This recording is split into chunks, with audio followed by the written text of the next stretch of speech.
因为新北市这位11岁小学生寒假有到补习班上课，所以市长侯友宜马上把补习班的防疫提升到1级开设，就是看做甲社区感染共1级，要求所有学生甲老师伫个密闭的空间拢爱挂喙罨，补习班逐工至少爱消毒2届，随时抽查若是无合格，上当会来撤销掉补习班的立案，袂当过来招生。 补习班一透早就开始消毒刀啊椅啊，因为中央流行疫情指挥中心公布，上新确诊的是一位11岁国小5年的学生囡仔，寒假期间到补习班上课。新北市长侯友宜马上提升防疫到1级，甲社区感染同款，严格要求补习班业者做好防疫措施。密闭空间的所有的补习班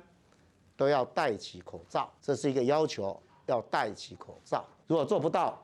我一定会严格的处罚。 原本也去宣导健康学生免挂喙罨，即马警戒升级，要求新北市立案的2700间业者，每工至少消毒2届，而且还量体温。不管是老师或者是学生，伫密闭的空间，拢得爱强制挂喙罨。若是抽查无合格，上严重会撤销补习班立案，业者压力真大。 有的孩子，像尤其国高中以上的孩子，他们的自主性又更强，